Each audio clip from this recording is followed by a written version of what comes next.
j'ai l'impression par moments qu'on est vraiment pierre perdue, c'est-à-dire qu'on ne vaut pas la peine qu'on s'intéresse à nous. On veut rester des citoyens à part entière, qui payons des impôts, mais qui veulent bénéficier aussi des services et de la sécurité et de l'accès aux soins pour tout le monde.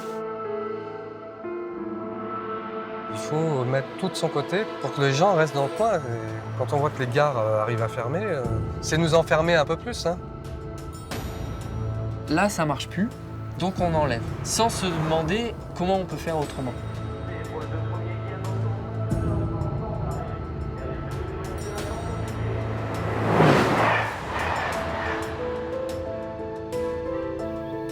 Vivre ici, c'est pas moins bien que de vivre en ville. Il y a tout un tas de choses à vivre, et même dans les relations avec les gens et dans les combats qu'on décide de mener, qui sont beaux, et qu'il faut pas effacer de la carte. Victor Hugo a écrit « Ceux qui vivent, ce sont ceux qui luttent ». Eh bien, je pense que les territoires ruraux qui luttent vivront. C'est pas évident de se mettre devant un clavier et puis dire bon ben je fais comment si on ne sait pas s'en servir, s'il n'y a pas quelqu'un qui passe comme le monsieur pour nous expliquer les bases. Ben, même si on a l'ordinateur, si on ne nous l'explique pas, on ne saura jamais faire. Ça, au moins, c'est vrai que c'est bien. Ça nous amène, plus de liberté, je vais dire. On a plus de liberté parce qu'on ne se sent pas isolé. On sait qu'on peut faire. Je peux vous montrer comment envoyer plusieurs photos, 200, 300, 400. C'est un site internet qui se propose de récupérer vos photos, pour vous donner vos photos. Eux, ils vont les stocker chez eux et ils vont envoyer des liens de téléchargement. C'est des gens comme les autres, en ville ou pas. Ils ont les mêmes besoins, les mêmes attentes d'Internet aussi. Il n'y a pas ce côté de la caricature du corps de ferme éloigné en plein milieu des champs. Non, c'est pas ça les villages, c'est des gens connectés aussi.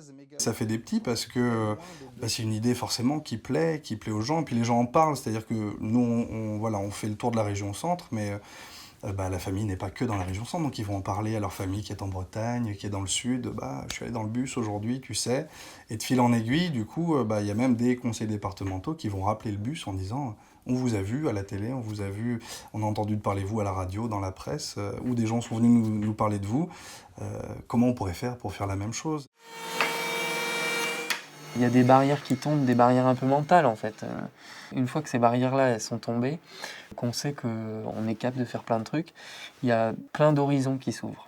Et on était très très loin de s'imaginer que 2 ans plus tard, on aurait un prix de l'Institut français du design par exemple.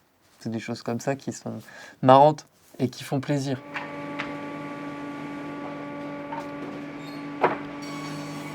Il y a quelque chose, je pense, d'assez puissant, en fait, de mettre des gens qui, a priori, ont des difficultés socio-économiques dans des dispositions où ils vont pouvoir faire avec leurs mains, où ils vont pouvoir être valorisés, où ils vont pouvoir progresser aussi dans l'acquisition de compétences, où ils vont pouvoir aussi retrouver des formes de socialisation, leur permettre de réaccéder à une forme de normalité.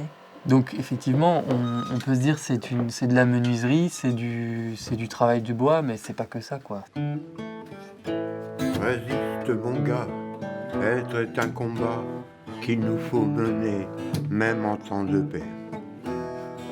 Si tu as la foi, si tu crois en toi, tiens le coup mon vieux, lutte de ton mieux.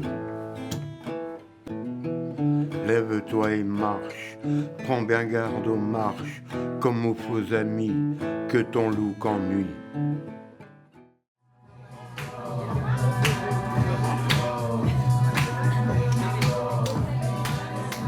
Ça a été vraiment une bulle de joie, une bulle de bonheur, parce que moi j'ai vu des choses qui se sont passées sur les visages, des choses aussi au niveau des patients qui ont réussi à, malgré leur handicap par exemple, à faire des choses qu'ils d'habitude ne faisaient pas. Des soignants aussi, du coup ça change leur regard sur les patients. Et du coup la relation change. Et pour moi la culture à l'hôpital c'est hyper important parce que ça favorise les liens et ça change aussi le regard et surtout ça apporte aux soignants un temps qu'ils n'ont plus forcément et qu'ils ne prennent plus avec le patient et du coup ça crée d'autres discussions. C'est la vie, c'est